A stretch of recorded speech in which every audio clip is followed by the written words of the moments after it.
Hi, I'm Marisa Desimone. I'm an adult endocrinologist at SUNY Upstate Medical University, and today I'm going to be talking about telemedicine and cystic fibrosis.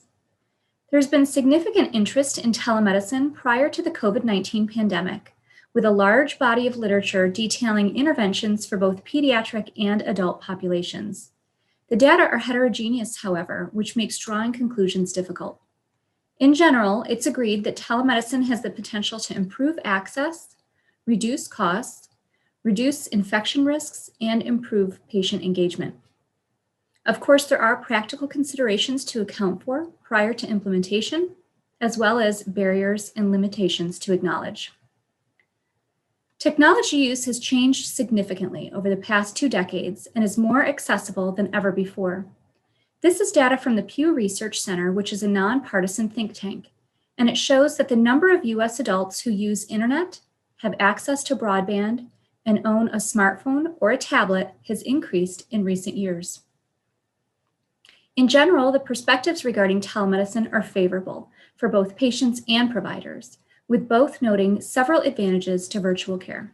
In regards to diabetes, studies have shown that diabetes outcomes improve with more patient and provider contact. In many ways, diabetes is the poster child for telehealth. Care for patients with diabetes is data-driven, largely based on blood glucose levels, uses team-based care models, and requires frequent medication titrations. These factors make diabetes ideally suited to telemedicine interventions. Multiple studies have shown that telehealth can reduce hemoglobin A1C, and a recent umbrella review of 46 meta-analyses and systematic reviews showed more likely improvement in interventions that were frequent, intense, shorter duration, as well as those who targeted patients who were younger, more recently diagnosed, and who had a higher baseline hemoglobin A1C. Telemedicine has been shown to be beneficial and cost-effective for screening retinal complications and foot ulcers. It's effective for reducing depression and diabetes distress, as well as improving disease self-efficacy, and it can save patients time. Rural patients have to travel long distances for specialty care, and in one study, telehealth was shown to save 78 minutes of travel time each way.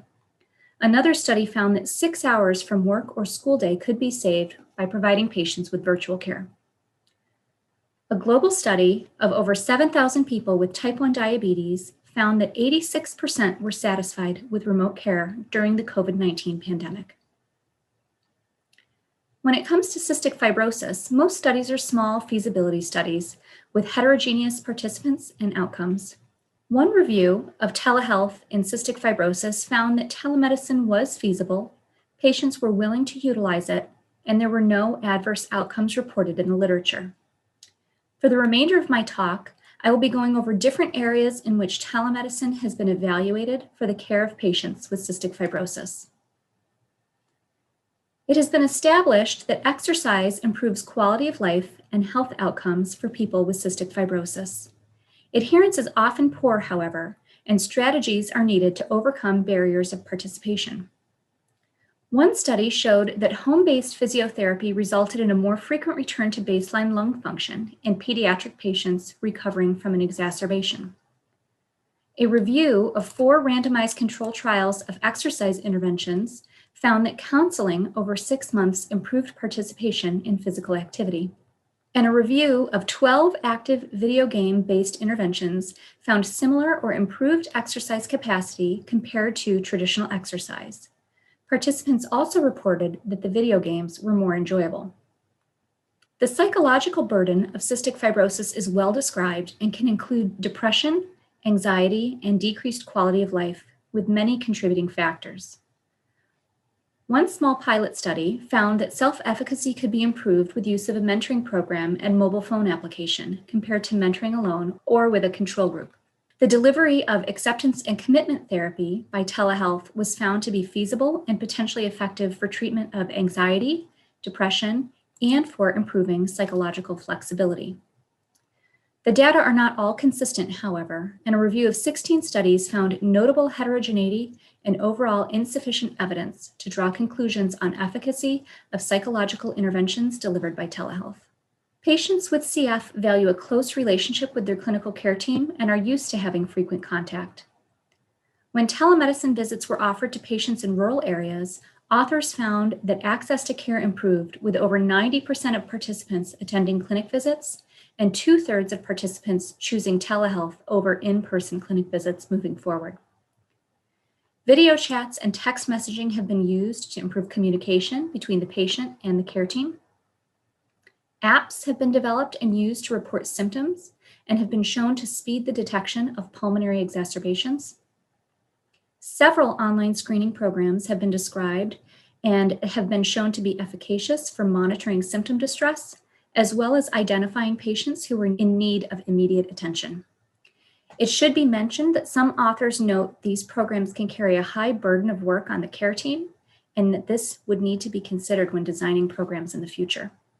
Suboptimal adherence to medication and treatment regimens is associated with worse health outcomes, and adherence in the CF population is estimated to be about 48% and worsens in the adolescent time period, making this an important target of intervention.